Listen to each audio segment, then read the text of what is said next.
The oldest and strongest emotion of mankind is fear, and the oldest and strongest kind of fear is fear of the unknown. H.P. Lovecraft. Everyone fears something. Fear is built into us, and if you are really lucky, it will not consume you. There is a niggle at the back of your brain, reminding you not to hang your legs off the bed, not to look behind you as you run up the stairs at night after turning off the light. When passing a mirror, you hope that it was only your reflection you could see. That inch of movement you think you've seen from the corner of your eye.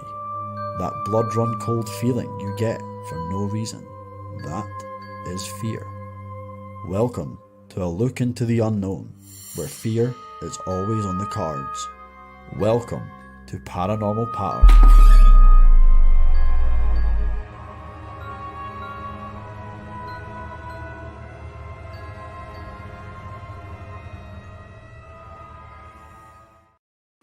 Happy Sunday, everyone. Or is it a happy Sunday? Everybody's back to work tomorrow, but I'm not. yeah. Well, I mean, depends. What Sadly, I as am. work. Well, for tonight, we're going to entertain you guys, and we're really going to give you guys a good show. Scottish Hamster says, "Good evening, people. Good evening, Scottish Hamster." Heather Dow says, "Has lads, let's go." Yaz, lads, let's go. Matthew Min's in the house. Evening, gents. Well, guys, we have a very special show for you. We have a special show every week for you guys, but this one is going to be special also because we have a group on tonight that deal with the paranormal, the ghost hunters, right? You might have seen in the newspapers recently that Liam Shand was actually, I don't know where that actually was. Where was that? It's in the top of Scotland, wasn't it? Yeah, up the Highlands. Yeah, Culloden, isn't it? Culloden.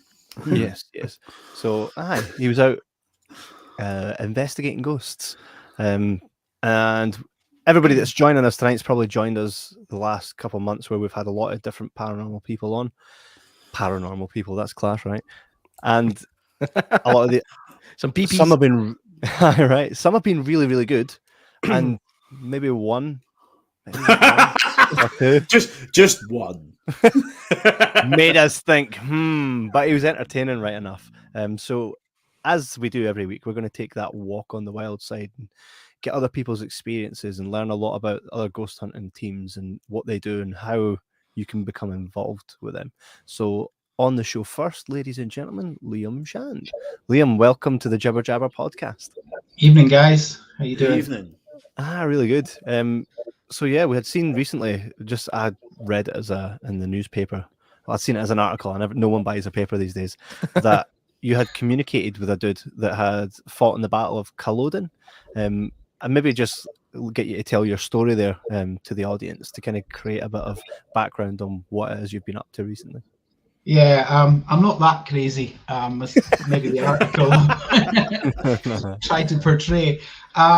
Basically, we have done a few events now at a house called Durn House in Portsoy, which is links that go back to, well, before the Jacobite uprising in 1745. But there is a key story around the master of the house and his servant being involved at the Battle of Culloden and then escaping back to the house and then escaping from the Redcoats. On our first visit there, we were using a medium and he picked up on bird. With a bit of research, we came up, found the name Robert, and that he was a servant. He had been with his master at Culloden and helped him escape afterwards. And we then, during an event, one of the things that we use is dowsing rods, and we let folk use. When we do events, we allow the folks, basically are the ghost hunters for the evening, the people that have come along, and activity wasn't too great until we handed the rods to a younger female member of the guests who started communicating with, who we basically found it was Bert. And we actually spent over 15 minutes asking him questions and getting the rods to move. and specifically is that every single time the rod moved in the way we'd expect it to move. So it was absolutely fascinating. There is more to that story. The other folks will tell you that are on tonight with me as well. But yeah. So you guys don't actually, so you don't see anything then? Is it just through technology that you're able to communicate? We can see things. I mean, obviously, clearly, sometimes you do see things. But no, I'm not spiritual. I don't class myself as spiritual. I'm the tech guy, the skeptic. I've been doing it for 12 years, but I'm still very skeptical. I do believe now that the experiences I've had, there's something there. But yeah, as I said, I don't go around claiming to see dead people as such. I'm normally, using tech to try and capture something. Oh, nice. We're going to bring in Zara, Lindsay, and Lynn. These guys are part of your team. Welcome to the show, guys. Hiya. Hello. Hey. So it's the Brady Bunch. Part of the Brady Bunch. So you guys all together, when you're doing these investigations, is it always as a team you guys go together? Yeah. Who's that for? Yeah. Who's it for? Yeah. Sorry. Let's go with. We're not accustomed to having this Eeny, many meeny, people. miny. I know, right? I know. Eeny, meeny, miny. Zara. Well, Hello. I've only done one investigation so far. That was back in November when I was actually a guest at Durn House, Right. doing one of their things and seen the post about joining and apply, but I've not been on an investigation yet with them. Right. Okay. Part of the team. Right. Okay. I asked the right one then. Off to a flying start. We've got there a we few go. comments here from the audience. Is it me or is the intro getting creepier? Intro gets creepier every time you listen to it. There's something actually paranormal going on with that. Stephen Thompson says, "Good evening, chaps." I can hear myself. Oh no! See, it gets even creepier every time I speak. And Heather says, "Can we not talk about the other dude?" Lol. That's the previous medium that was on the show. Yeah. So this recent outing or investigation, was it just the three of you guys then? Liam, Lindsay, and Lynn. The Durn House one was an event, so Zara was a guest, as she says, and she's applied to join the team, and we've taken her on. The interesting story about Zara and Bert is that Liam and I were leading two separate groups around the house, so we didn't intermingle. And Zara had the dowsing rods, and she was getting a lot of activity and answered questions and things. And we asked, "Is it Bert?" And the rods moved. So, and Bert seemed to follow us around the house, or migrate around the house, and interacted with Zara a lot that evening. And just towards the end, we were passing on the stairs, and I shouted down to Liam, I says, "Have you had any interaction with Bert tonight?" And he said, "No, nothing." I said, "We've had a lot, so that might explain it."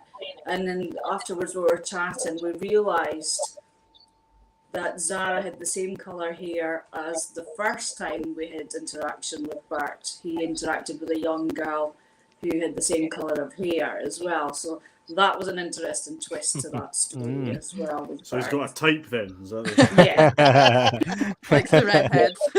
There's video on our page, our Facebook page, and I was taking some photos, and then I said, suddenly I should be videoing this interaction, the first event. And there's a question Liam asks that do you like young girls, and the roads just go crazy at that point. So I think Bert You're going to get another investigation started in a minute. Listen, I've got a duty of care to you, right? God. So what are these rods that you guys speak of then? Because I've never heard, obviously, of any of the tech. I mean, we should probably gear up soon at some point and do one of these ourselves. But can you explain what these rods are? Is it? Yeah, well, I mean, dowsing rods they've been used for centuries for finding water and various other things, finding things you've lost in the house. And there's a belief that they can find spirit, or spirit can use them to interact.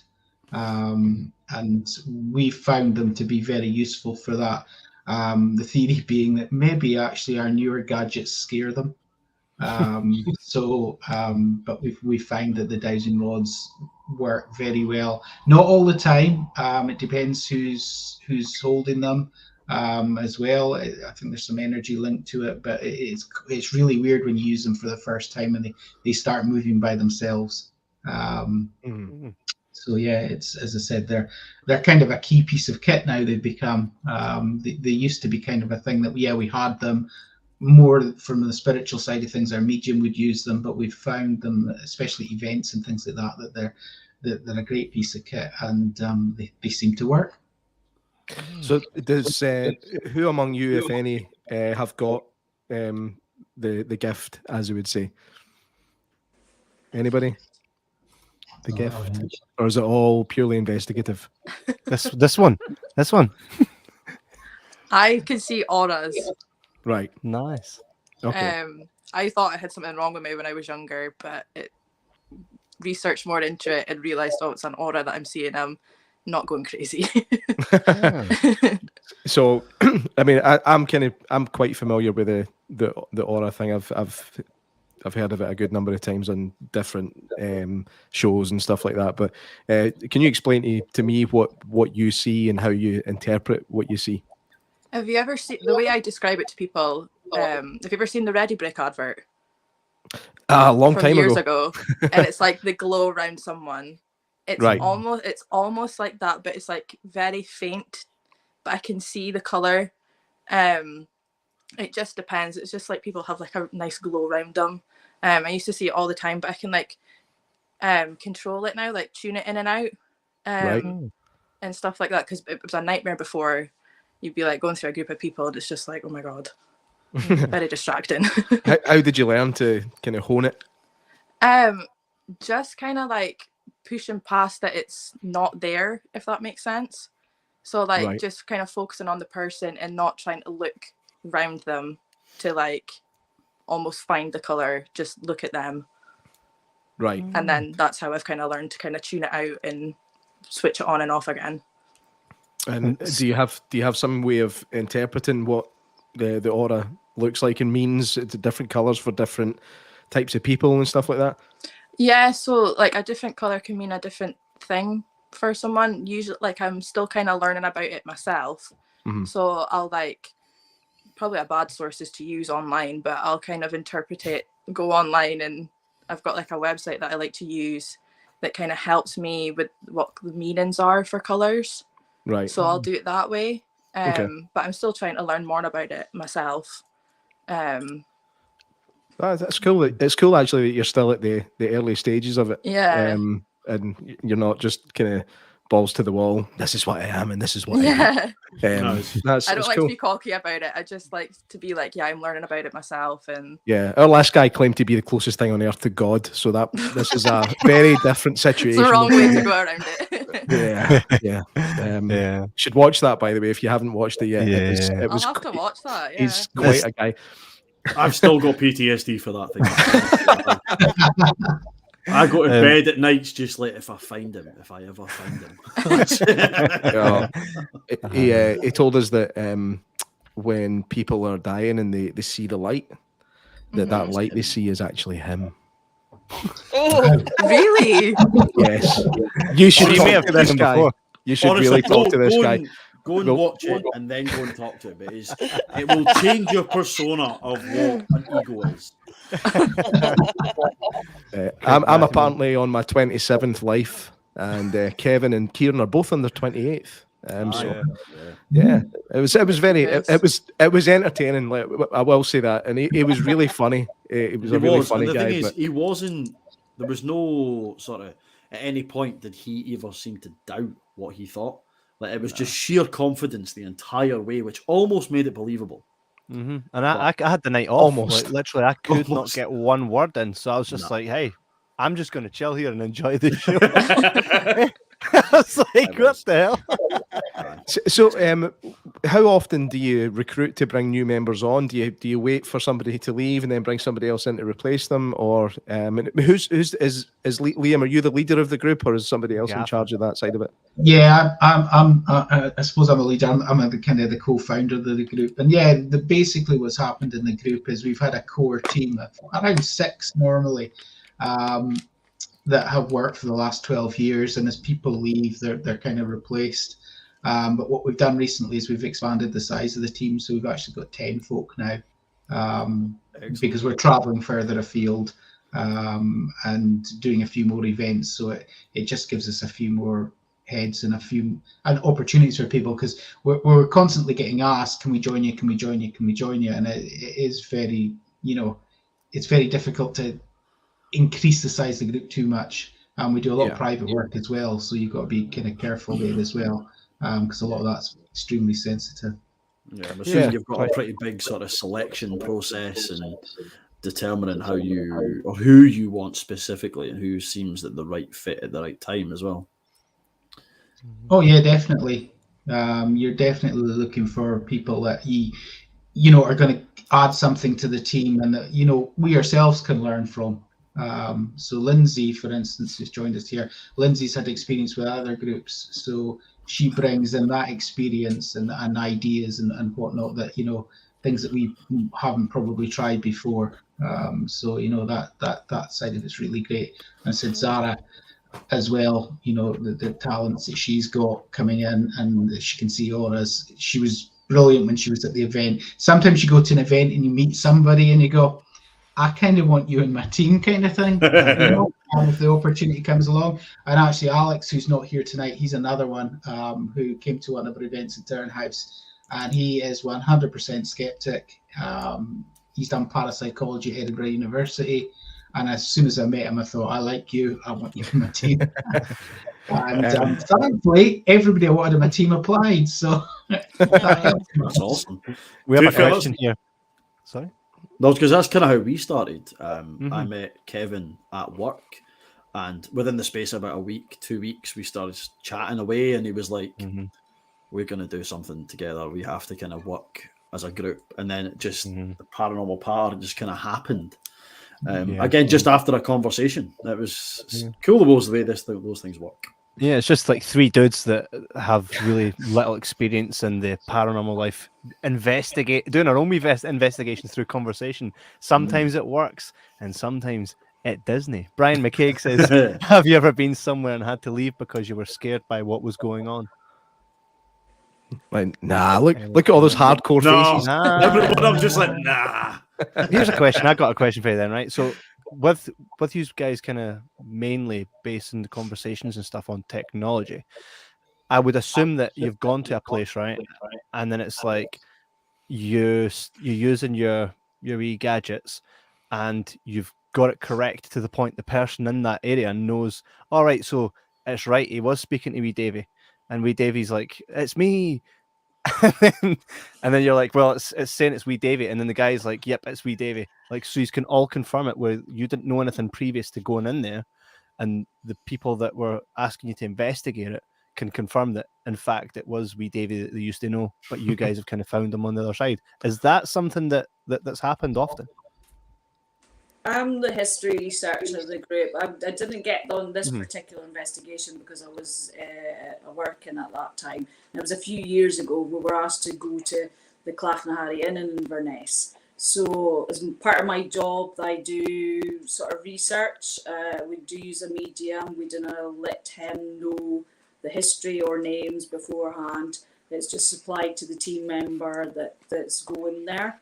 So as part of that, I gave them a list of the publicans that had held the license over the years. And they got 1 or 2 things on the K2 meter during the night, and then the investigator decided to read down the list of the Republican names. And the K2 started to go off in this one name. And so they came back to me and said, could I do some further research on that name? So I did go to Scotland's People and looked up, and he did actually die in the end. So he's probably still around there. There's been one or two like that. So the medium comes up with things, I'll go and investigate, and it's good to get corroboration. Like the medium came up with the name Bert, and so we found Robert and Sir William Dunbar and the Culloden connection. So yeah, we do like to back up things with facts. The medium comes up with different things. Sometimes it's just a single name. It's really difficult to find a single name from hundreds of years ago. Yeah. So yeah, then it just becomes an interesting story. But sometimes it gets a double name, or I do get a single name hit, and then we can back it up with facts. So yeah, it does happen. Well, see, I'm looking at like these EMF readers because I've been quite tempted to get one just to freak the wife out, right? And I look at them, and it's just basically a green dot with a green line, and then it moves on to like lesser of a green, then yellow, orange, and then red. So how do you get from that like any communication? What's the process from using the EMF? Or is that just to be like, right, here's where it's at, and then you just start chatting in that direction? So with the K2, you have to watch because it can be affected with Wi-Fi or phone signals or electrical items. But if you're standing in the middle of a room, nothing around you, and there's been no readings, and suddenly you get an unexplained burst on the K2, that's an energy reading. So where's that energy coming from? You look around, you check everybody's mobiles are off and things like that. And you rule out everything. Then that you're left with not a normal explanation, you're left with a paranormal explanation. So then you can ask questions. If you've got names like this, the list I supplied at the Clachnahary Inn, you can ask names and say, you've lit this lights up. If this is your name, come and do it again. And you can ask yes and no questions as well. So we've had conversations with the K2. One thing I'm really curious about is there's so many of these paranormal shows that have kind of come and gone over the years with investigation teams, and some of them have been good, some of them have been bad. One thing that always seems to come up more in the American ones than anything else is demons. There's demons here. There's a demonic presence. In your experience, do you tend to just deal with things that used to be people? Liam, I'll ask you. Yeah. For anyone who kind of follows our live meets and that, I've kind of already given my opinions on demons in the past. I think it's a belief. It's down to your beliefs. We've done numerous cases where we've been called in where we were told it's demonic, and it never turns out to be. Normally there's some trauma that's happened to the person in the past, and that often is the cause of whatever's been going on, and not always paranormal. In many cases, no. But I'm a firm believer in, if you're bad in life, you're probably bad in death. If you're good in life, you're good in death. And to be perfectly honest, I would say 99% of what we've come across has been pretty good. We've had a couple where we work, as Lynn says, we work with a very good medium, and if he does turn around and say, look, I'm a bit concerned about this person, we take that on board. But no, I've not come across any demons in the 12 years I've done it. The closest thing to a demonic encounter I've had is going into the bathroom after JMac. Thanks for that, man. Here comes the number 6 bus to run me over again. He obviously throws me under the bus in some way in every single bloody show. But anyway, that's it over and done with for this one, Can we shift on? Typheron Joyax QK says, I know this is off topic, but sweet railway diorama in the background. I think he's talking about you there, Liam. Oh, there you go. Craig Matthewman has a wee question here. He says, what is your favourite or most memorable encounter? I'll actually go round all of you with this one. So, Liam, we can start with yourself.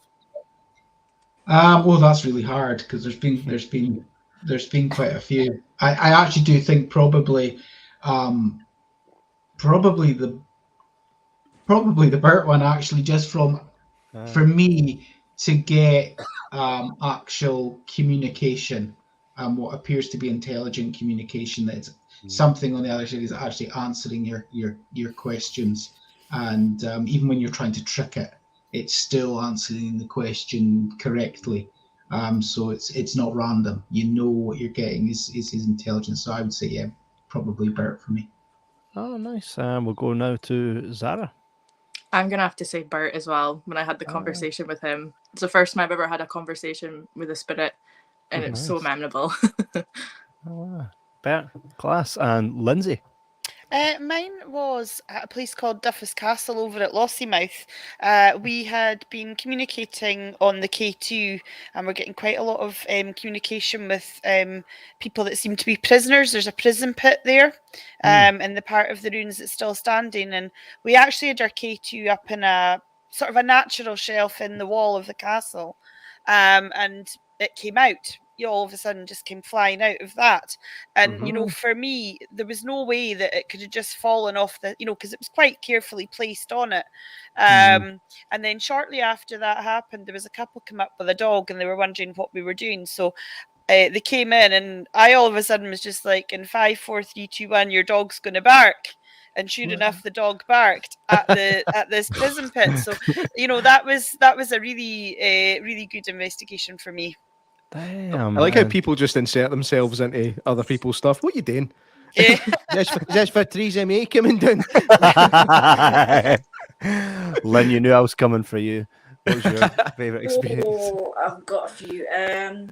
I've been with the group 10 years, and 8 years in, I finally saw something in my own house. Damn. So I don't. Of all places. We've done some investigation, so I'm not sure.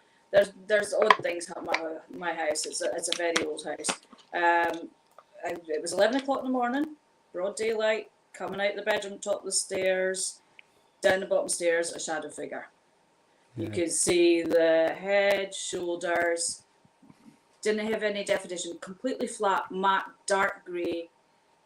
But head, shoulders, no definition to the arms and no legs. It sort of petered out and just stood there and went, okay, that's happening. And it went shooting down the lobby and it disappeared as it went. So, and it's not happened again. And I was going to get the team down to have a wee investigation, but then COVID happened. So that ruled that out. And then once COVID lifted, we were getting to meet outside with about 3 households. Where 3 of us got together and we were up to Barryvan. It's an old church, completely derelict now. It's from the 1400s, built around the same time as Kinloss Abbey and Brodie and Rake Castle, all the same architecture. And we'd gone around the graveyard. We'd actually gotten some floral smells we kept walking into. There's no flowers around it. We'd never had that before. And we decided to take a walk up to the woods just opposite. And we're just standing, me, the medium, and Ange, another member of our group. We're just chatting, and all of a sudden in my ear I went, "Rrr!" And it was like sun was set and it was getting a bit creepy. And you can hear on the tape, I went, what the bloody hell was that? And the other 2 didn't. We were standing socially distanced. And the other 2 didn't hear it. But it did get caught on the tape, and I swear it says Rachel when you hear it on the tape. Yeah. So the 2 things I've heard something and seen something. You can hear them on the programs going, in the ear. So now I've actually heard it. It's only been the once, but I've heard something. Have any of you ever been to Greyfriars Kirkyard? I have. Yeah, folk get smashed there all the time. Have you ever seen or heard that? Kevin uses very technical terminology. You'll have to forgive him. No, it's back fast, isn't it? Have you ever seen anything physically happen to anyone? No. Yes. Very early on, when we I think probably within our first year of investigating, we were actually doing a city centre basement in Inverness, and one of the guys that was with us, I think, big lad, he was standing there. A few of us we were all standing about basically, and I was doing the usual calling out session and asking if there's any spirit here. Can you touch one of us? The next thing, all I hear is a thud, and he's on the floor, and he'd been pushed in the chest. Yeah, it actually took me a while after that before I actually ever called out again and said, can you touch anyone? It was after that, it was, can you touch me? Because I actually feel really, really guilty about it. Sorry about that, Chief. Imagine you're on your own and somebody's walking by. So, can you touch me? Can you touch me? What was his reaction to it? Was this guy a skeptic or a believer, or I mean, how did he feel? Right. He was a believer, and he was scared by it. It kind of took us all off guard. None of us were expecting it, and as I said, he was a big guy, 6 foot plus, and he was pushed with force. Now, interestingly enough, we took some readings against the kind of wall that he was pushed against, and it had a high electrical field. When we checked the wall again, there was nothing. So yeah, who knows? But yeah, it was that was an interesting one. I've always been waiting. It's always in the back of my mind when I call out now, that I don't want to do that to anybody. See, when you think about and this is one, Kieran, you might be able to kind of shine a bit of light on this. So am I right in thinking, right? So if you're in a field and there's no pillars, there's no nothing electrical nearby, no one's got their phone on them, they've got an EMF reader, can you still pick up electrical signals, and can that be misconstrued as wee Davy? What's the where can you exactly go, no, we can rule that out, there's nothing here, right? Because obviously it's energy and stuff like that. So well, the thing is that, although the thing with electromagnetic fields is there's permanently electromagnetic fields firing around the earth all the time, from pole to pole. It's just how the general construct between magnetism works. I think, having done a bit of research into how they're designed, the way that EMF readers are designed is a picking up of spikes that go out with of the general baseline. Although there is a baseline that you see on all these shows, there's always a baseline that's lower than that. There's obviously a baseline within a house, and that could be wiring, and you say they're picked up by Wi-Fi and all these kind of things. But there's a baseline out with that, which is the Earth's natural magnetic field. Now, as far as I'm aware, they're not picked up by EMF readers because they're designed to pick out a certain spectrum which is out with that. Which would mean if you are in that scenario, if you're out in a field or you're out in a completely abandoned derelict house with no wiring, no nothing, and you get a spike, so to speak, and if you've got no electromagnetic equipment on you, because you can test it as well, providing you put that EMF reader around your camera, whatever you're using, and if it doesn't spike, then you know that bit of equipment's not giving off a spike in electromagnetic field. So I would imagine in that instance, you would kind of have to put it down to paranormal. If there's no other way that you can physically see, there's no other magnetic field that would influence it. Ladies and gentlemen, Kieran. as you can see, this is kind of why this combination of us three guys really work.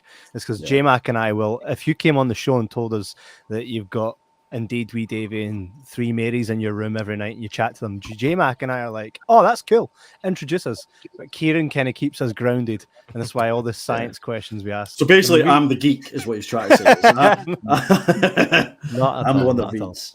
Every team has its strength. You had mentioned earlier that Lindsay actually has had a lot of experience with another group. Lindsay, can you kind of tell us some of your experiences, that maybe even the craziest stuff, or kind of the stuff that got you interested in it? Yeah, so I think I've always kind of been a bit sensitive to paranormal things. I mean, my first experience that I can remember was as a young child walking past a Castle over in Dingwall, And I was going sledging with my dad, and I'm sort of waving away, and he said to me, "Who are you waving at?" And I said, "The people in the window." And he said, "There's nobody there. Who are you waving at?" And I was like, and then I explained who I was waving at, and I explained the kind of clothes they were wearing. And I used to dress up. There was a thing called Victorian Day that was held out at Strathpeffer, and I explained the clothes similar to what I would wear to that. So that was kind of my first experience. And another thing, which I'm not saying is a past life regression, but could be connected to that, was that from a young age I used to have a recurrent dream that I was hiding in my loft from soldiers, and from about 4 years old, and I didn't know what a soldier was really, or 4-year-olds generally wouldn't know that. But yeah, I've kind of done lots of stuff. I think what got me interested in the paranormal was I went on an investigation with a team to an old coaching house down in Edinburgh. And what I found was that every time I was in a beginners group, and I walked in a room and I said, "Oh, we shouldn't be in here." I thought, why am I saying that? And because obviously we were allowed by the hotel, and it was because we were in a man's room. So it was where the men smoked and played cards and things back in the day, and we were a group of women. So I was like, "Oh, we shouldn't be here." And I was like, "Why, Lindsay, shut up. Why are you coming out with this?" So sort of since that, I decided to join a spiritual church, and now sit in a sort of mediumship circle. I don't go about claiming I'm a medium, but I am certainly sensitive to picking things up. Oh wow! Right. So you actually, like in your day-to-day life still, you kind of see a lot of dead people?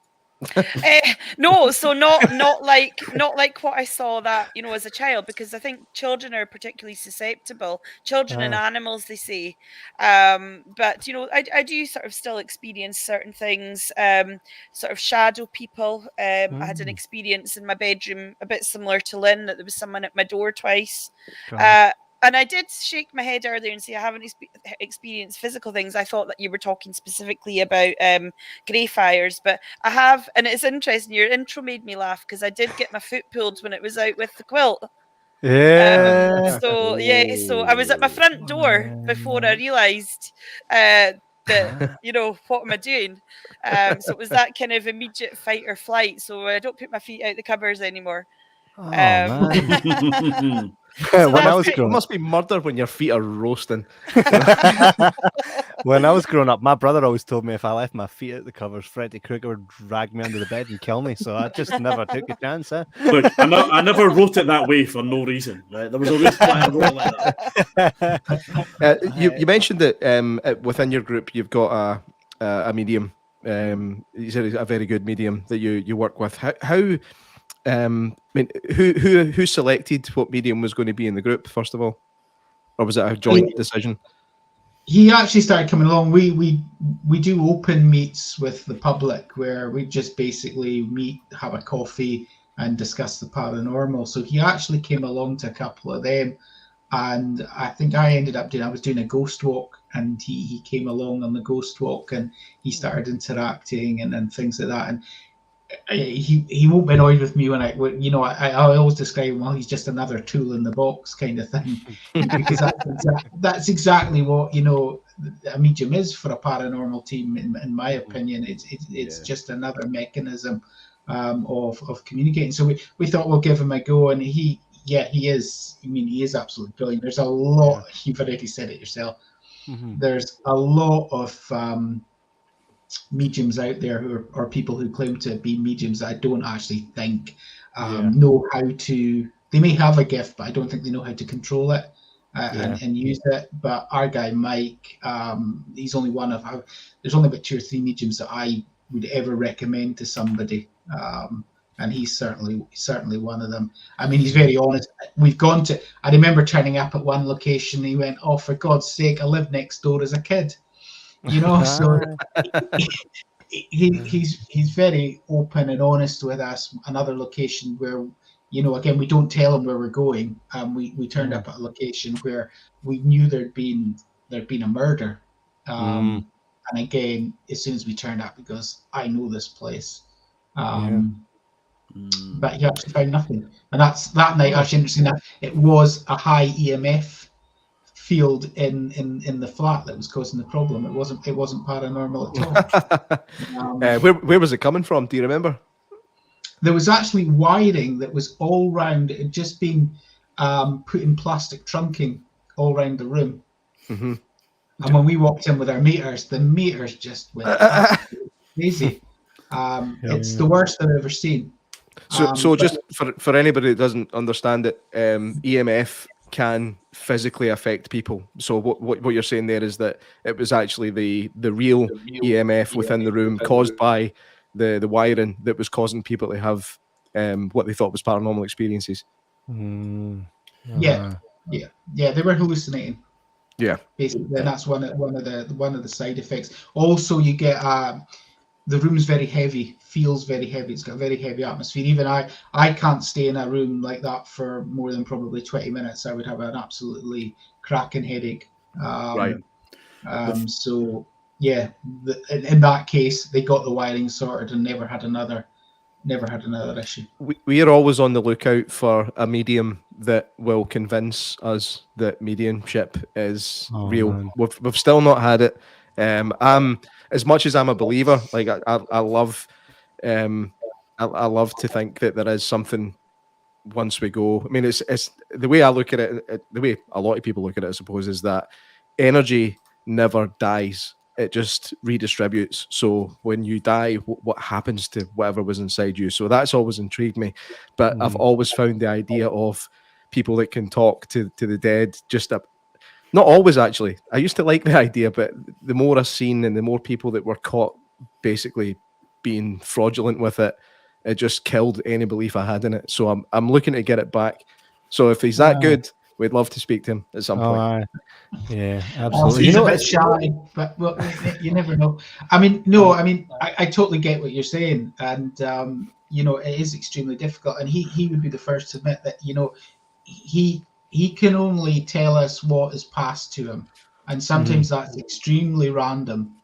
The story I always tell is the Benny Hill story. So we were doing a private investigation on the west coast of Scotland, and we actually, it was just myself and Mike the medium, and we pulled up at the house, and as soon as he pulled at the house, he says, "I'm getting the name Ernie." And we went in, we did the investigation, we were basically going around the rooms, and he went into this one room, which was now the client's son's bedroom. And he said, "You're not going to believe this," but he says, "I'm getting Benny Hill."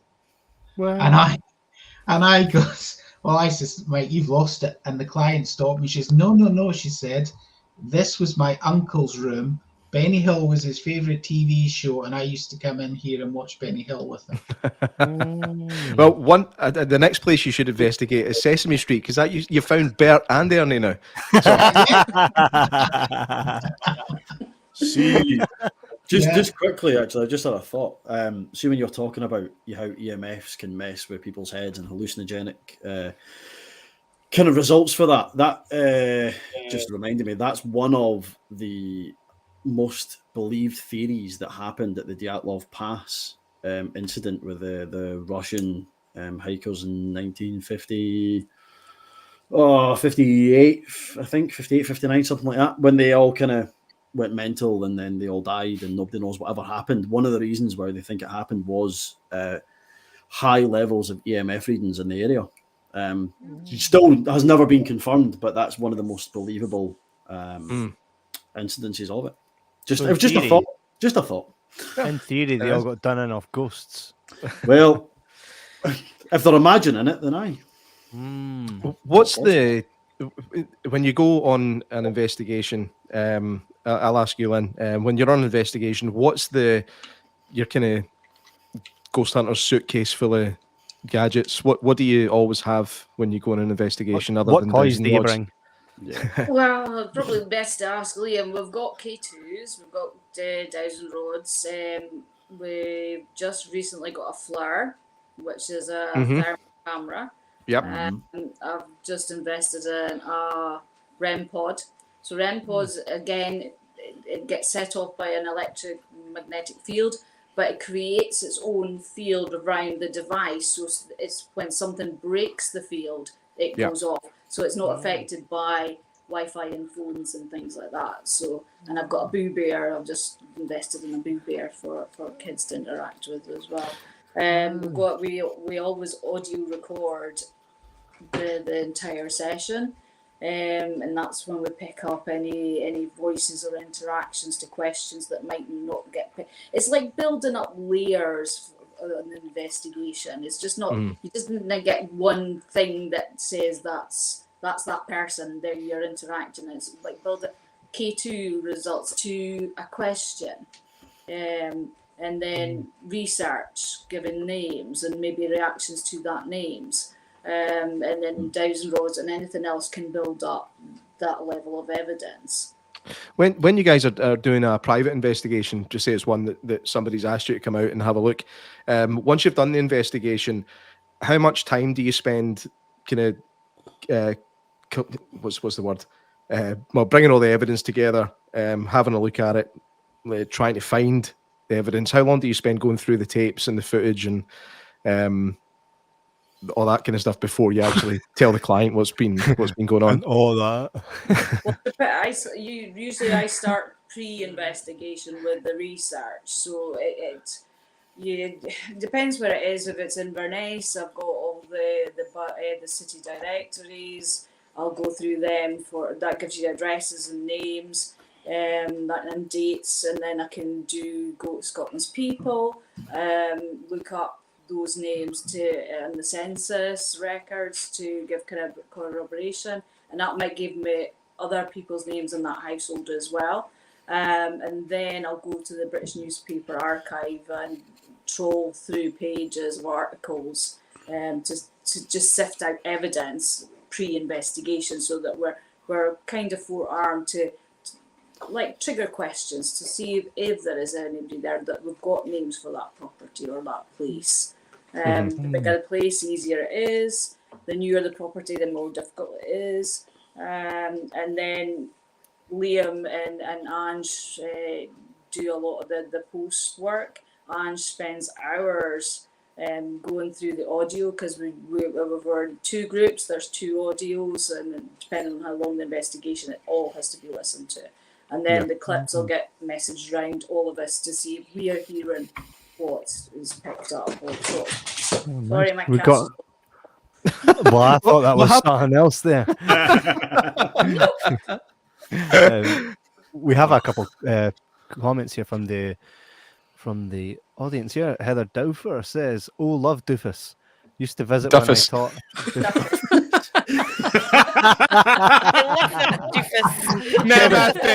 Kevin, I swear to God, Kevin, I was going to let you away with colloding, but I'm not letting you away with Doofus. Sorry. So she loves Duffo. And the next one says Gordonstown, right? Just so you know. It's Gordonston. It's Gordonston. Am I just here to fix everything? Gordonston. I wanted him to get it wrong. Aye, okay. Because I taught summer school at Gordonston. It was only 5 minutes away. Mental.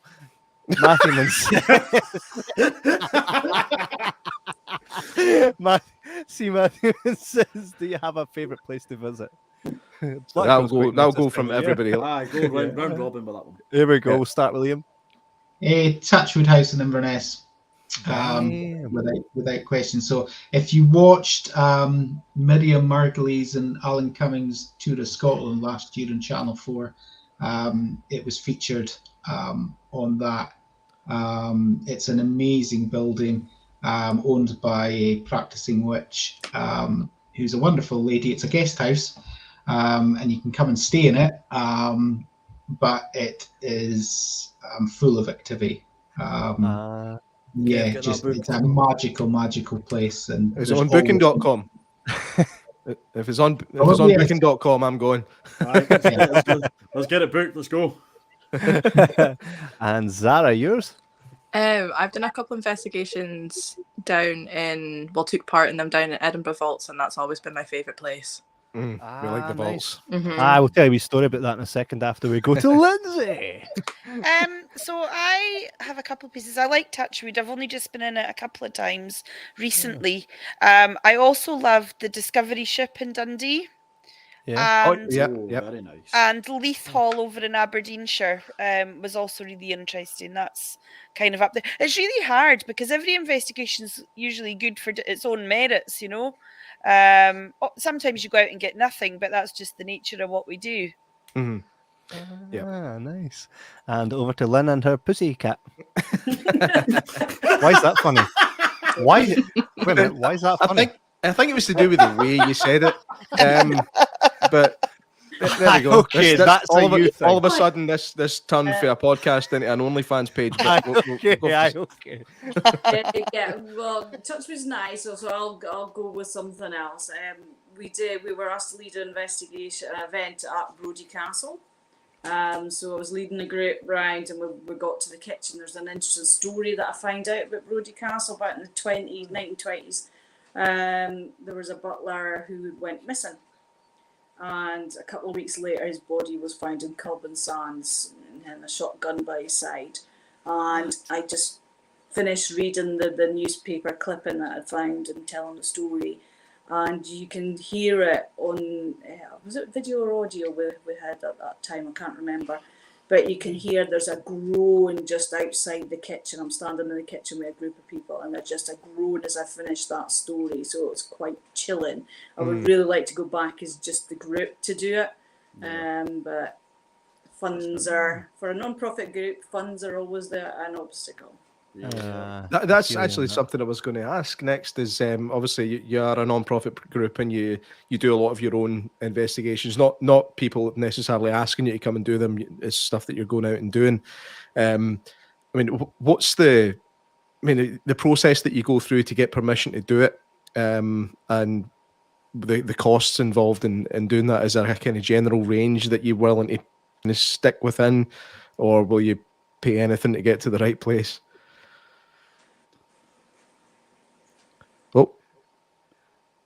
Everyone's still there. I just don't think they know who you're talking. No. I think Liam's talking. Liam started talking, but I think he was muted. Is he muted? There you go. There we go. Yeah. In general, up to now, we really haven't paid to go into places. We've been very lucky. So we've been invited to do some pretty amazing places. Lynn mentioned Brodie Castle, Culloden House, another one, Aberdeen Toll Booth. So yeah, a lot of these really big historic locations that we've been lucky enough to get into in the past. But I think we're reaching a point where we're going to have to start looking at putting our hand in our pockets and starting to pay to get into some of the other locations. I mean, we have had quotes in the past. One location wanted £1,000 off us, and we're like, we're non-profit, for goodness sake, you know. Guys, we're broke. We buy our own equipment. Basically we just travel where we need to go. It all comes out of our own pocket. As a TAPS team, we couldn't charge anyway for doing private work, and we wouldn't charge. I don't think it's right to be perfectly honest. You're there to help people. So how did that relationship happen between yourself and TAPS? We were actually approached by another group in Scotland to look at a case, who were a TAPS group at the time. And at the time, basically, we hadn't even been going long enough to get, I think we'd only been going 2 years. As TAPS, you need 4 years, and you're supposed to apply to them. But out of that, they came back and said, look, would you like to be a TAPS team? And that's basically how it happened. That's amazing. That's a major that's a big compliment to be asked. Absolutely. We've got more here from the comments. John Kavanagh says, hope you're all doing good. Yep. You too, John. Heather Dow says, imagine what it's like in a room with 21 computers right next to each other. Oh, that'll be a lot of EMF. Just imagine, right, Heather? I think for a bit of context, Heather's a teacher, so I think she's officially telling us that she's been driven mad by EMF at this point. Ty Ferran says, I thought Pixar resolved that past mystery with their advanced frozen snow simulation. I have no idea what he's talking about. So basically, it was an idea to basically give them to basically simulate a similar situation to kind of play out the scenario of what would happen. The thing is that although it was estimated to be resolved, there's still a lot of if, buts, and maybes. There's never really been a confirmed 100%. Now, I know that the big one is it does shed a lot of light into it potentially, but I'm still not 100% convinced. Yeah. So, got another one. not saying here you're wrong, from- man. Not saying you're wrong. It's just I'm not convinced yet. And this one, John Kavanagh says, silly question. Weird thing happened to me at St. John's Hospital. I was told I was dreaming but was fully awake, was not on any medication, spoke to this lady, no one else saw or heard her. I mean, that's entirely possible. I think, was it yourself, Lindsay, you said as a child you'd seen the Victorian people. I think John's kind of had that same scenario, which is why when we talk about the paranormal, so many people have very similar scenarios happen to them. So it's not out with the realm of possibility that these things are actually legit. Stephen Thompson asks, do you guys ever use Olivus devices? Ovulus. I think we should start reading the comments, Kieran. I agree, man. I agree. The Ovulus, I've seen that used mainly in ghost adventures, and to me, it just looks like a nonsensical piece of shit equipment. Nice. It comes. It somehow it uses the energy around about it to generate words. Now, nobody can ever explain to you how it uses that energy and how it interprets the words, but it just fucking does, right? It doesn't. It's a random word generator. Like they could be in an old train station and it'll come up with bus, and they'll be like, "Oh, it must have been a bus here." It's fucking shite. It doesn't work. It's crap. I mean, well, I think the question was actually for the group, J-Mac. So have any of you? Sorry. No, Yeah. I'm the same opinion. It's just a word, and then it's these apps that are used as well, and they're just random word generators. Yeah. Told you. I just wanted to be sure. We have another one here. Michaela Manzakova says, what's the oldest ghost present you have come across? Let's go with the usual round robin. Start with Liam. Oh, that's a hard one, actually. Myself personally, probably. I keep coming back to bloody Bert. I know there's other members of the group who have come across much older spirits. I'll actually tell you one that actually happened to Angela in the group. They were doing a private investigation in the Black Isle. And this person actually had a very, very old graveyard at the bottom of their garden. Right. Nice. I think Lynn was on this one actually. And basically, Angela had this sense that there was somebody tall standing behind her. Basically felt very uncomfortable, and the investigation was shut down for about 10 minutes. Everyone had a breather, started again, went back again, and this time this tall man stood in front of her. He was dressed basically in just cloth rags, but very tall, and she just got an overwhelming sense of sorrow with him. Roll on a couple of years to an open meet, and we had one of the people that came along was a graveyard archaeologist. We just happened to mention the site, and she immediately said, "Oh, you've seen the tall man then." That's great.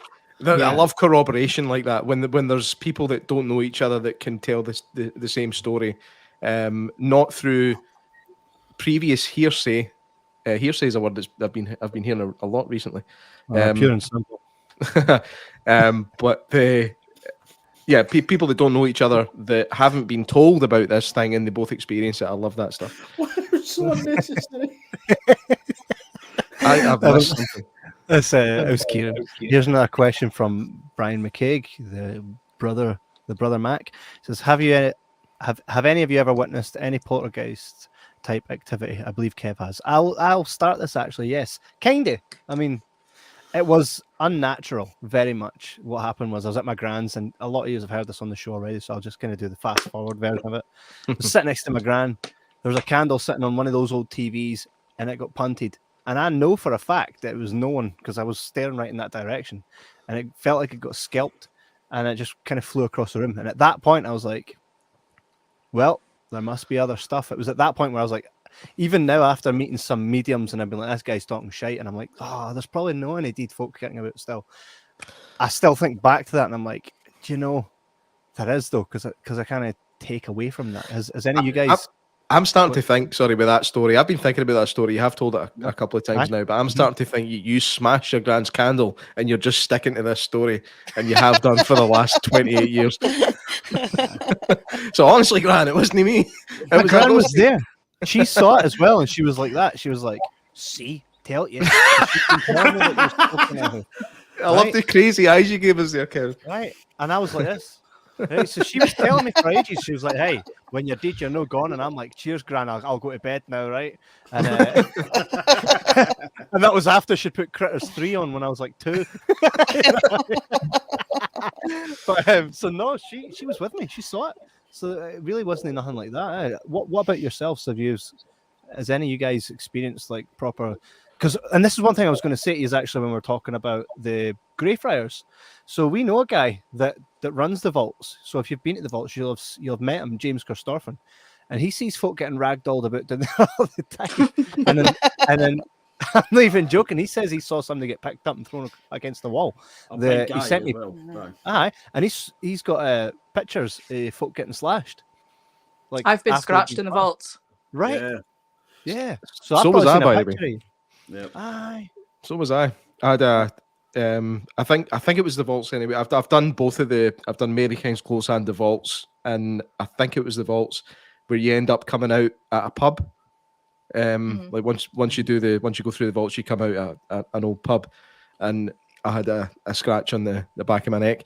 Whether it was paranormal or not, I don't know. I was quite shaken up about it at the time, but I don't know. Looking back on it, I don't know for sure. Memories a funny thing. I know who's making up stories. I went home to the wife, and she's like, "Whose claw marks is that on you?" "Oh, I've been to the vaults." Who's out and who now? Aye. So how long ago was that, Zara? I think that was like back in 2018. I think. Right. If I remember right. And what actually happened? What would you remember from that event? Well, I remember the guy was on about a family. The mum had been accused of being a witch, but she didn't understand what anyone was saying because she wasn't from Edinburgh. I was like, she was a witch. Yeah. So she was being accused of being a witch anyway, and I remember kind of feeling not burning, but it was like, what's going on? And then when we went back to my pal's flat, she was like, "You've got scratches all around your neck, like identical claw marks, like going right down my back and around my neck." And she had like heaps of bruises up her legs as well. It was really bizarre. And she was like, "I don't know how they got there," because they were like evenly spaced up her legs, either side on both legs. It was bizarre. That's a bit bizarre. We've seen quite a few of those pictures that we got sent over a big Dropbox file, and it was just like slap marks on, like, like when you were a kid and you used to slap your brother and be like, "Tell mum," those kind of things. If you fancy seeing them, they're on the podcast. Just to plug it, go watch it. Brian McCaig says, "Jodo, tell everybody about Murray and the Meemaw when he was an old." This is a creepy one. I just watched the story about. You're probably familiar with the kid from Glasgow who had this memory of a past life in Barra, and my son was 3 at the time, and I just like, I'm just going to ask him. And I said, "Murray," I said, "Do you remember who you were before you were Murray?" And he looked me dead in the eyes and went, "Yep." I was like, "Oh shit." and I said, "Who were you?" He said, "I was an old man." I said, "You were an old man?" He said, "Yep." I said, "Where did you live?" "I lived in London." "Okay. Did you live by yourself? Or did you live with somebody?" He said, "No, I was by myself." I said, "What happened?" He said, "I got not well." I was like, "What?"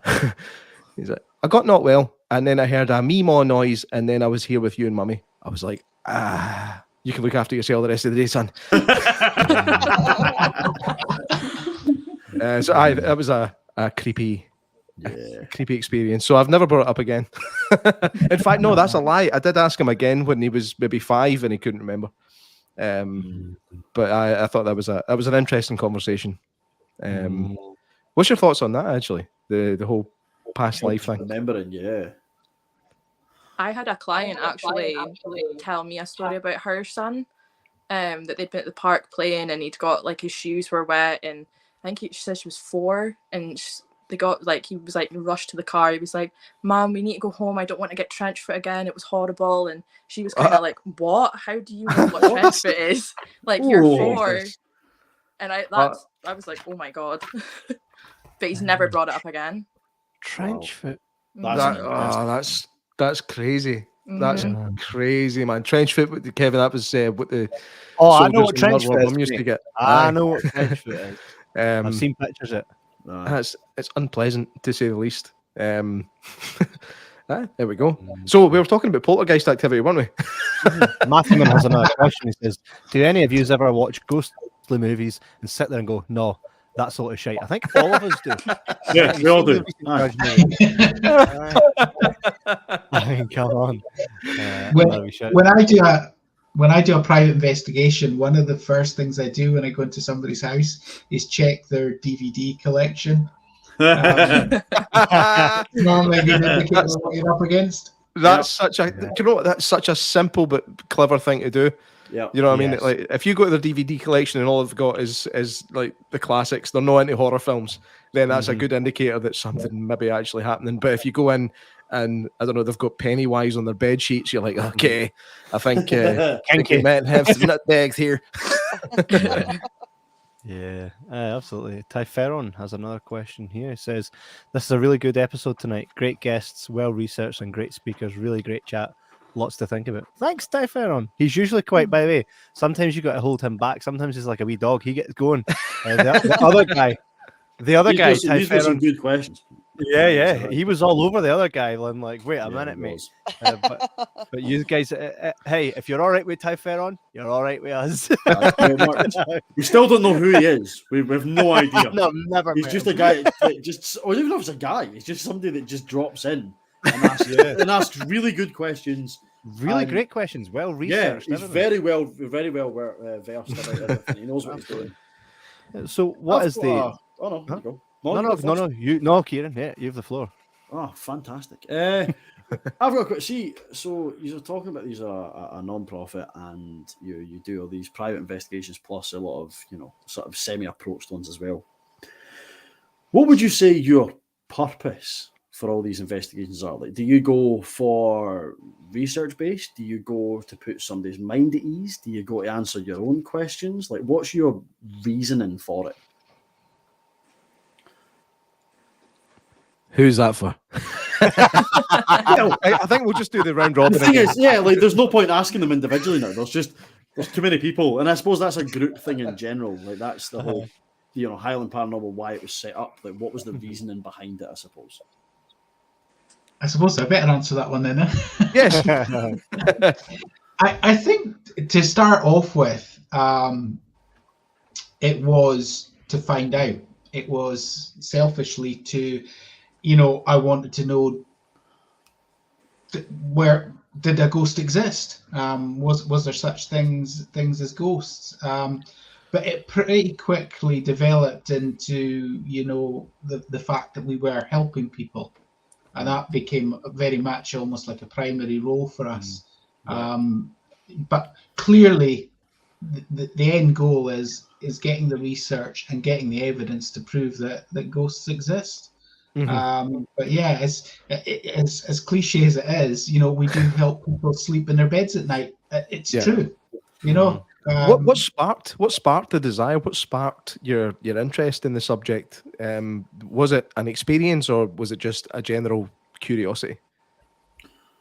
For me, it was general curiosity. I'd watched I'd watch Most Haunted, believe it or not. Oh, I used to watch that all the time as well. As we all did. He was on it. J-Mac was on it. I You can find it on our YouTube channel. He's like, is there anybody there? And it's like, tap twice if there is somebody there.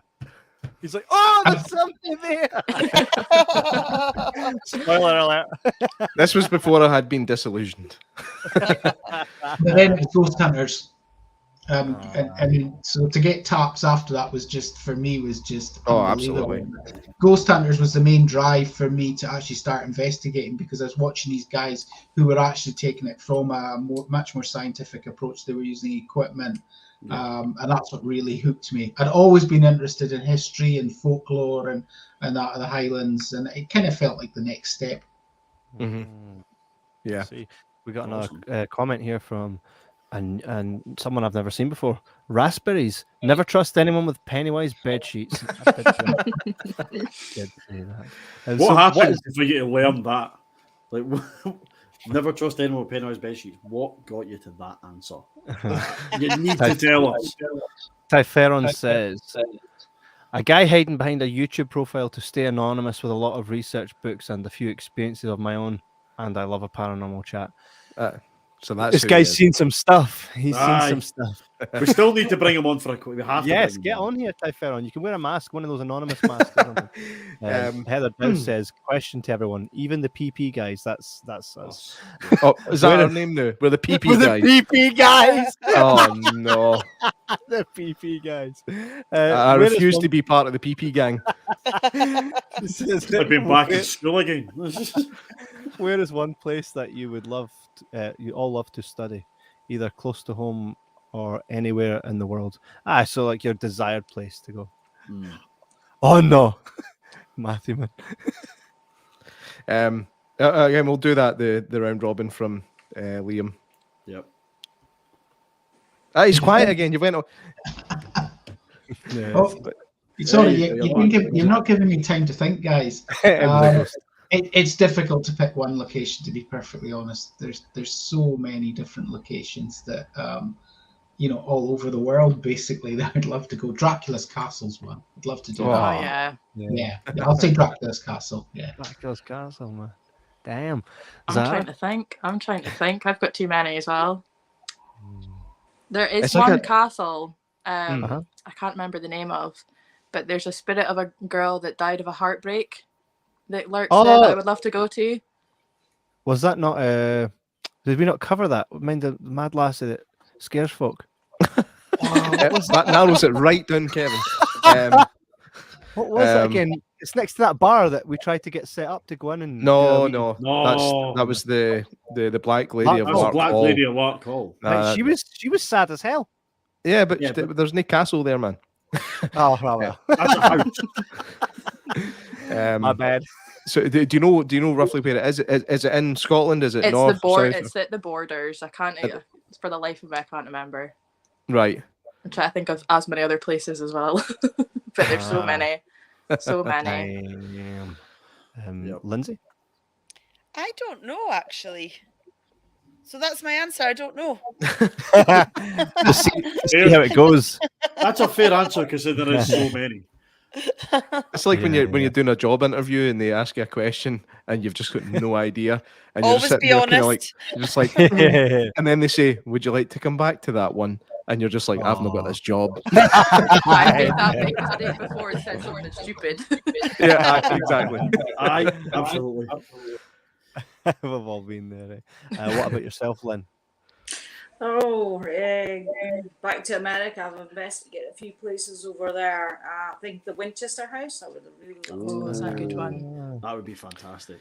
And just sit there and wait for all this to blow over. I've already been at Easter, so it is blown over. Heather Dow says Dalhousie Castle. I said that right, Dalhousie?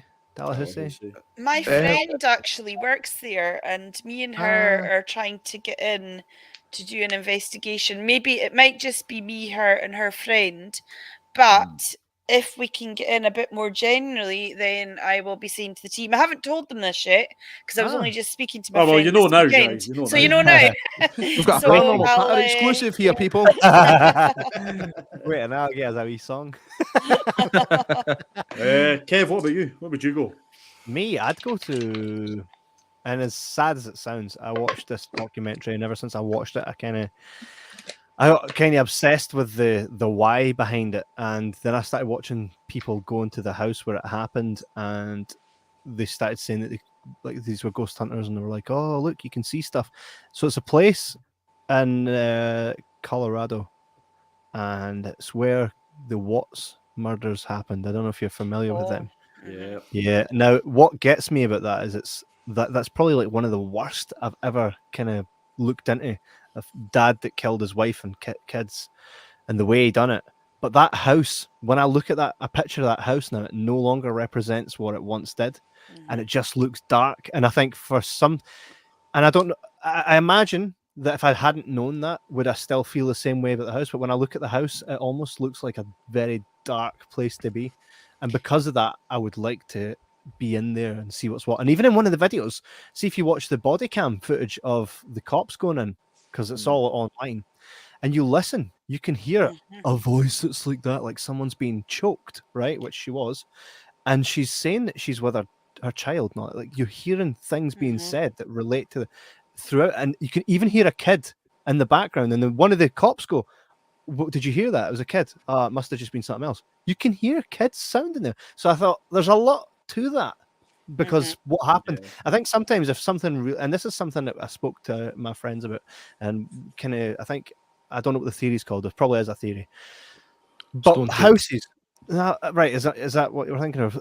A house that, so that maybe experiences something. For example, two of my friends grew up in that same house all their life. They've moved out now. Their parents have moved out, so that house belongs to someone else. Maybe that house retains the sound of them going up and down the stairs. Yeah. Energy, kind of looking, all that kind of mad stuff. Maybe that when something so horrible happens, that there's a specific kind of energy. Again, I'm just proper making this up. Might not even be a real thing, right? But there might be something really bad about that type of energy that ingrains something so horrible in there, and that's why we feel that. So that there's, in short, there's my answer. J-Mac, what about you? Where would you go? I don't even know if it's possible anymore, because it's getting developed now. But I'd love to have a go at Bangor. Yeah. Bangor. I don't know if you guys are familiar. But Bangor was a hospital village that was built. I was actually born there, so I mean, it only shut down in the 90s, I think, but it'd been around for a long time, and it's just a really eerie place to be.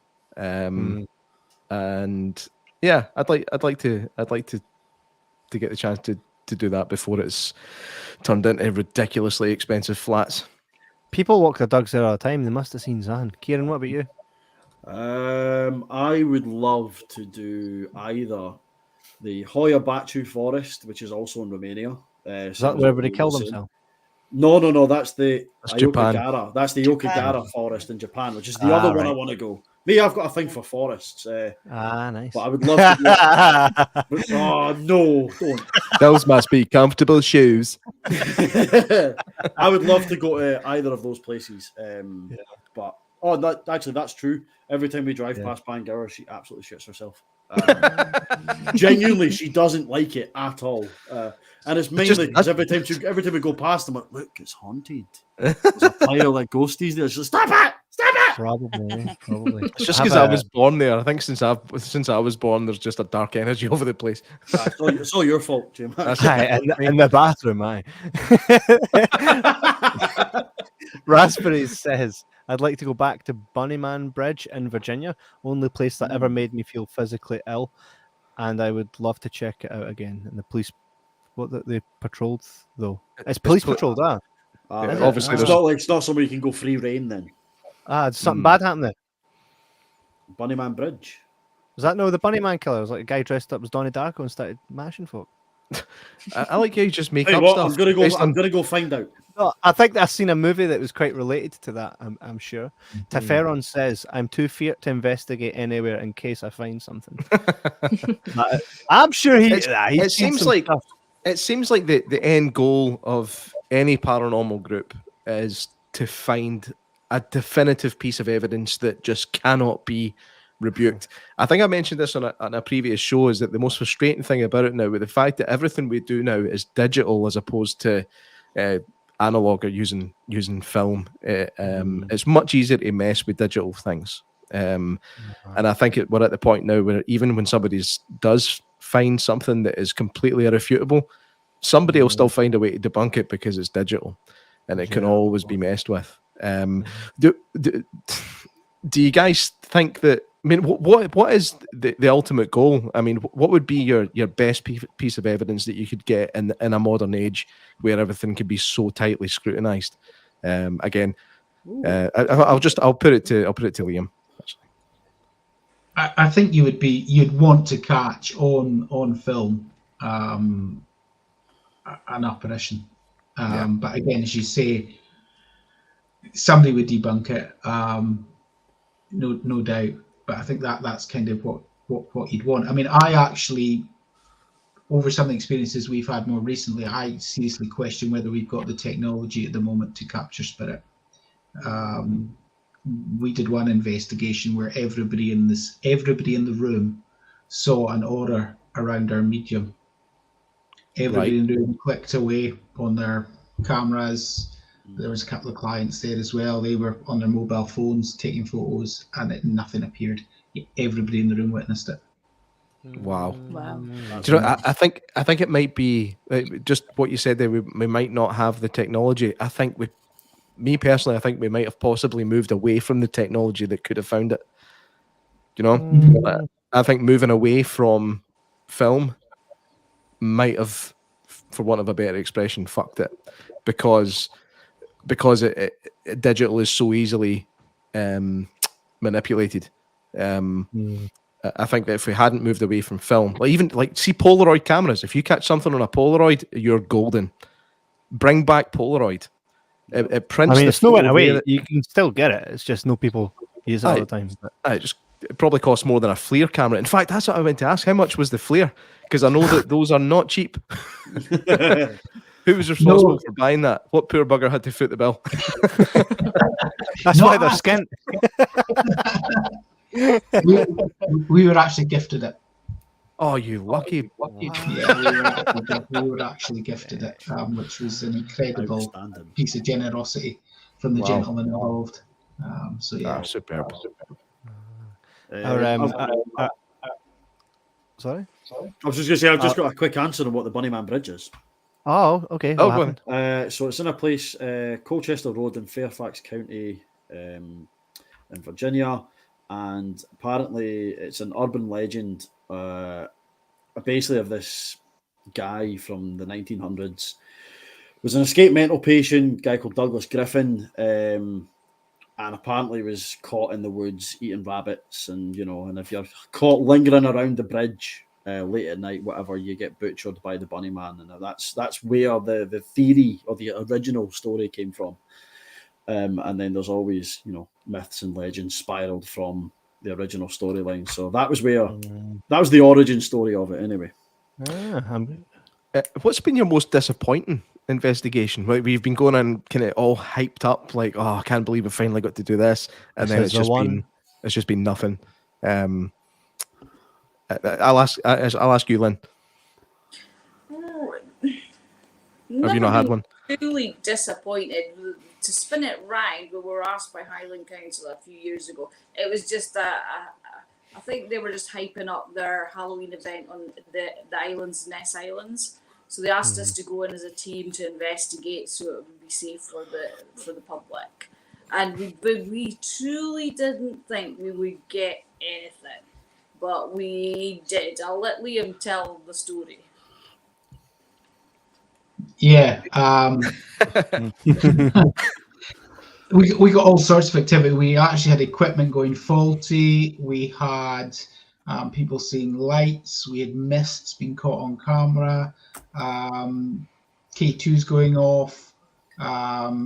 We actually used the K2 meter and asked whatever was there, right, we're going to follow you. And we basically put the K2 out and we followed the signal to the strongest point. And myself and the investigator that were beside me both could smell this horrendous decay. It was absolutely horrendous. It was there for a couple of seconds and it was gone. The investigators behind us never smelt it. We honestly thought we were going to find something, a dead animal or something under this bush, but there was absolutely nothing there. Kev, I wasn't there, so it wasn't me. You weren't there when they were there. I did a lot of research on the Ness Islands afterwards, and there has been a number of suicides there in the past, hundreds of years ago. If babies weren't wanted, they were often put in the river as well. And if the mother was tracked down and taken to court, she only got a couple of months in prison. It wasn't seen as a big crime to sort of end the life of a baby, but so there is a lot of death associated to the Ness Islands and that. God, that's right. We've got a few more comments here as well. Typheron says digital stuff can always be photoshopped, and then Raspberries says the stories change from one generation to the next, and we managed to sneak in on a night when we knew the police were busy elsewhere. It's not. What did you do to distract them then? I think Raspberries she's admitting to a crime here. she's got Pennywise covers. It says, but if you aren't local, it's risky because we don't like no guys from another town in here. Typheron says technology might not be able to detect things. You lose a lot of information when you turn things into zeros and ones. Just look at fidelity loss on CDs. That's a good point, though. Yeah, spot on. Raspberry says it does involve an ace wielding man in a bunny costume. And then she corrects that to axe. Polaroids on our budget. Lol. So is Raspberries part of your team? I don't think so. Don't think so. No. They must be doing their own kind of thing out there. Hey, Raspberries, you need to let us know. Give some information here. But the thing is, like Polaroid was always expensive. Anyway, like even back in the day, Polaroid was probably the most expensive because it gave you that kind of instant photograph that we all know and love these days. Remember the days where you just had to send off your disposable camera, wait for a week to find out all the photos were shite? You've not taken your thumb off the front of it. No, always. I'm like, it's a ghost. And they're like, no, it's just your thumb. I'm like, no. I wondered why there was a ghost at a Busted concert. Raspberry says the urban legend is pretty silly, and I laughed when it was suggested we go there. But as soon as we arrived, I changed my tune. Silly bunny man aside, it's a dark place. Something is off. Raspberries, contact us at jibberjabberscotland@gmail.com. We would like to speak to you. Yes, we would. Absolutely. So, have you ever had somebody try and catch you out, like just try and trick you into thinking something was haunted? Again, that's an everyone question. Yeah, and everyone. Anybody jump in? Fire away. I think this is a no. I've never. Nah, sure. Nobody's trying to test your aura. Come on, Lindsay. I know No. somebody's had a go. No. No, that was the last question. Yeah, You guys are lucky. Yeah. Oh. No, yeah, definitely. We've had not so much trick us. I would say in most cases, it's more a case of they've had a belief that they're haunted, or their house is haunted, or they've got an attachment, or something like that. It's turned out to be not the case. And sometimes they become quite obsessed by it. We had one gentleman who basically was convinced he had an attachment. He had completely freaked himself out. He was continually filming his house where he was staying, and constantly capturing orbs on his camera phone while he had the torchlight on. I'll be honest, this was not particularly clean. He also smoked, and don't get me started on bloody orbs. Put it that way. That one was a really challenging case, because that's actually the only case I've ever done where the client basically refused to believe what we were telling them, that we hadn't found anything. How do you deal with that? Like, how do you just say, well, listen, man, it just isn't. That's it. It's no haunted. All we can say, all we can say is that basically on the evidence that we have, captured or not captured, or what we've been able to debunk, because we'll always debunk if we can, we don't believe that there is anything here that certainly we can detect. If you've still got concerns, we can revisit, which we've done on the odd occasion, or reach out to another team and see if they have any better luck. I mean, you can never, I suppose, you can't go and say for certain 100% that somewhere, just because you don't get any activity, that place isn't haunted. But when the person is producing the evidence and you can debunk that evidence, that's a pretty strong argument to say, look, I'm sorry, what's been put in front of you and what we've not captured on the night, we don't believe, that you're haunted. Right. And with him, that was the case. We could debunk quite simply his videos very easily. So he wasn't deliberately trying to deceive you. It was just that he was just kind of unaware of the fact that what he was doing was contributing to the evidence that he thought he was getting. Yeah.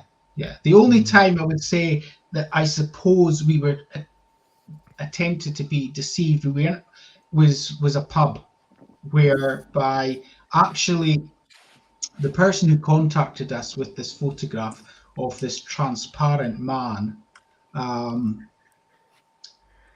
basically she'd had an event at this pub. She'd given us the picture to look at. She told the pub about it, and the pub immediately thought publicity. And I'm starting to get phone calls from newspapers and whatnot. We went to the pub. We asked to see their CCTV. They said, no, we don't have any. And we're like, okay, you've got camera. So we agreed to do an investigation. Meanwhile, we started doing experiments ourselves, and we pretty quickly managed to come up with a transparent figure ourselves, with a long exposure, which we actually were sure was what was the problem. But the pub themselves actually produced a couple who told us, this is our father, he's dead, he used to drink in the pub. And we're like, okay. They eventually I think it was the Sunday Mail or something the picture appeared in, and at that point somebody came forward and says, that's my bloody husband. Yes, he was in the pub on that day. Can you imagine?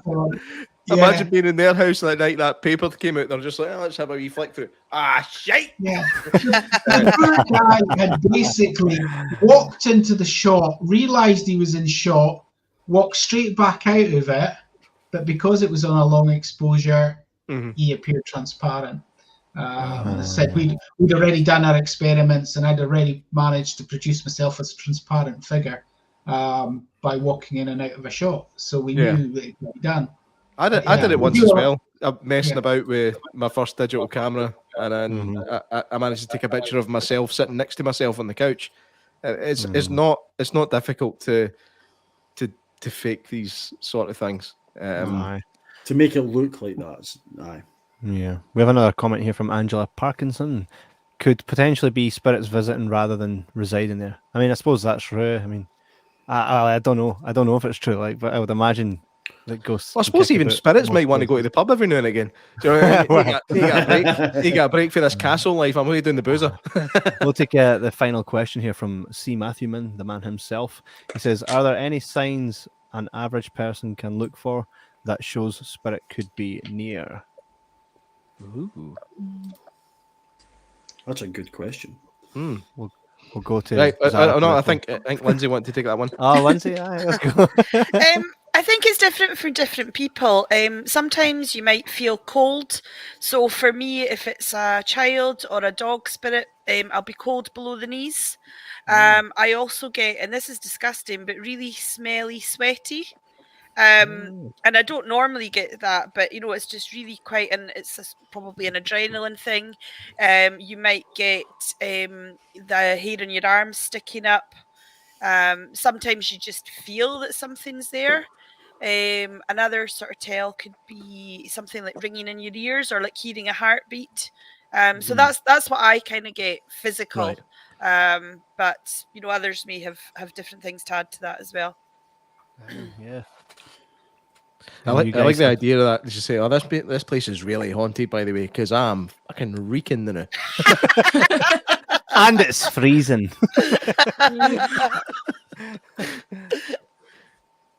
Any other guys have anything physical that happens when you are visited by the others?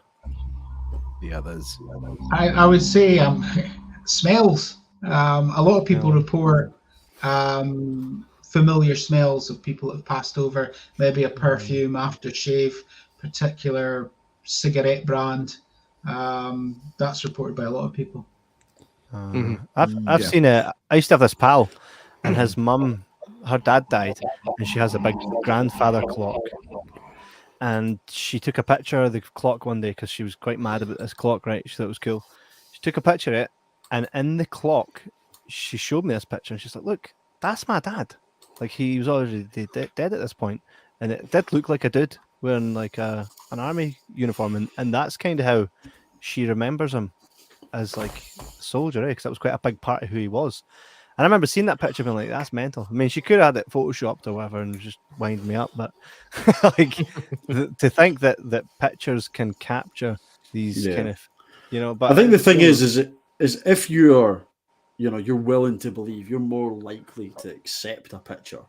Whereas if you're looking to debunk something, if you're looking for, to disprove something, if somebody shows you something, you're automatically going to try and find a logical answer that suits your method of debunking it. So, it's exactly what you're saying, any technology can be ruined, but just because somebody's potentially could have tampered with it didn't mean they have. Yeah, of course. Matthew says that. I think that's the quandary that we're in now, is that I think somebody's going to catch the definitive proof at some point, and it's just going to get debunked, even though it's real. And that's it's an absolute shame. That's what Matthewman's saying there. He's saying technology has ruined any potential proof that may be real. I can shop anything into a photo. He really can. He really can. The guy's incredible. Yeah, he says, "I really want to believe in this stuff, but doubtful I'd ever see anything from anybody else's that wouldn't convince me." I think personal experience. I think personal experience is the only thing that's going to convince anybody. But unfortunately, the unfortunate thing about personal experience is that it doesn't equate to evidence, and it's just, I think it's always going to be an individual thing. It does before. Well, that's it. Yeah. Before we wrap this, I kind of think that see the story that you could witness a crime, you'll stand up in court, swear in the Bible that you saw that, but come to say you've seen a ghost, which I have at the bottom of my stair, people won't believe you. Yeah. It's a mad one. I think that I think we're the best instrument for finding these things. I think there's a almost kind of inherent, not ability. What would the word be?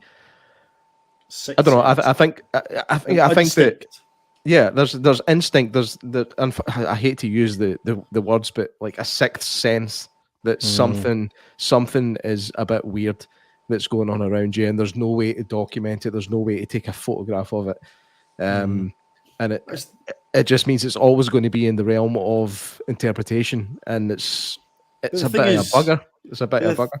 But the thing is, that scenario you say about the sixth sense, you can prove that. You can prove that to somebody by getting them to, like, you always get that feeling that you're being watched, right? You don't know how you know it, but you know somebody's looking at you. They can be 30, 40 meters away, but they know. And you can prove that to somebody. Like, okay, tell you what, stare at that person over there, and about 30 seconds, they'll turn and look at you because they can feel you looking at them. Yeah. So as much as you can't physically quantify it, but you can prove it. Yeah, that's that whole feeling from behind you, not. So before we wrap up the show, I would say to you guys that we'd like to join you at some point on one of your investigations. We have a full camera, like we have a full film crew, 4K cameras, audio equipment, a lot. It's probably not as cool as the audio equipment that you guys have.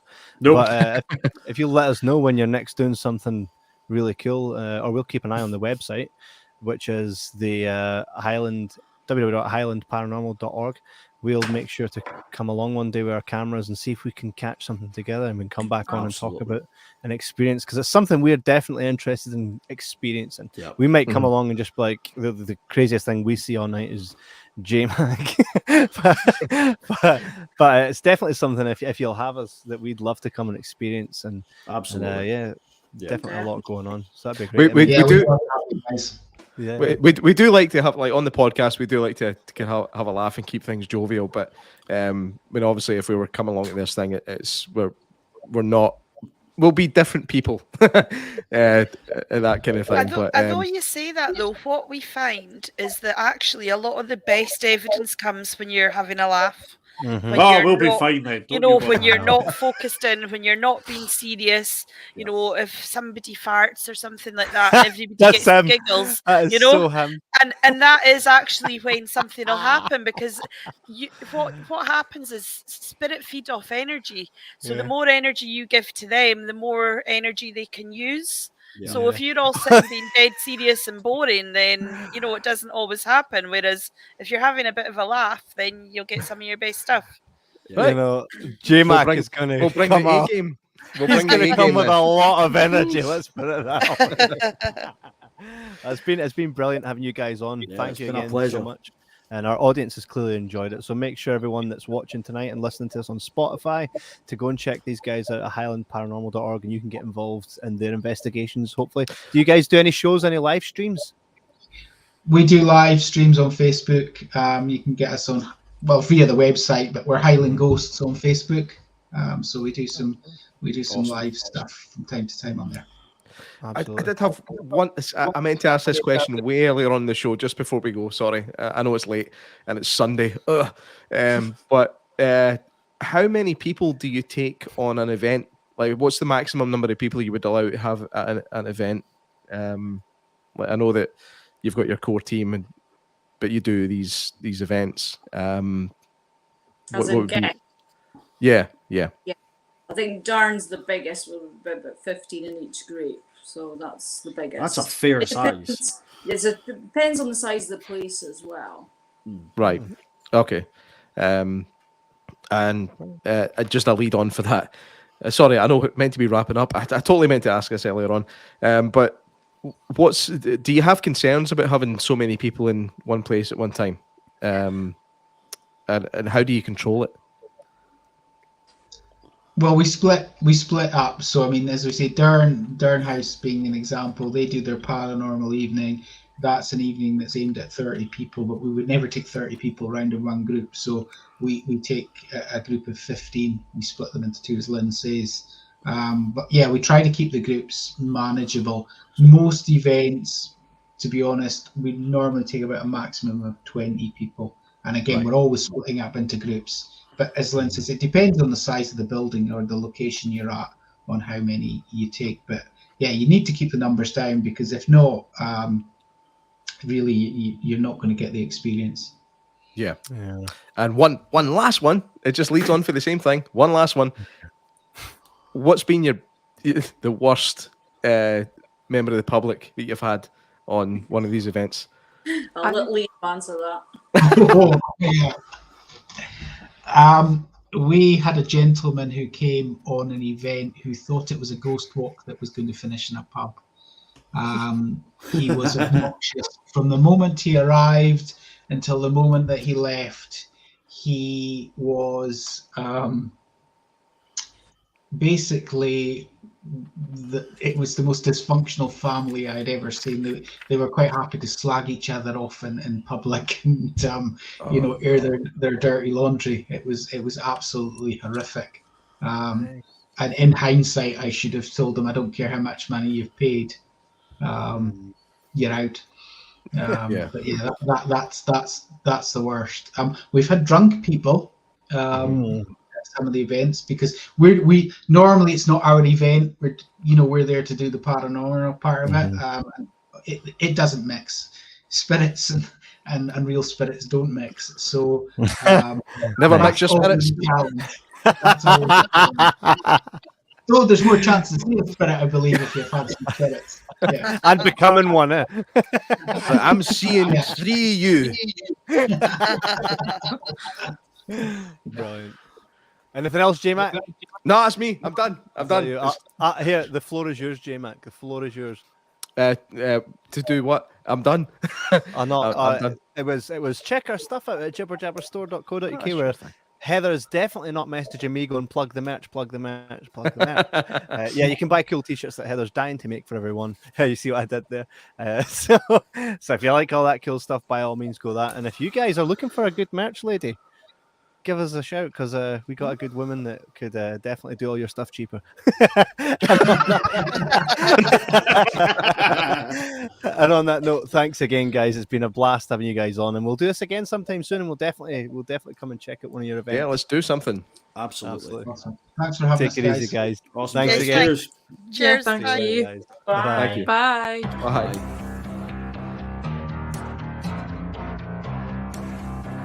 Thank you for listening to Paranormal Pattern with Kev, J-Mac and Kieran in association with Jibber Jabber Podcast.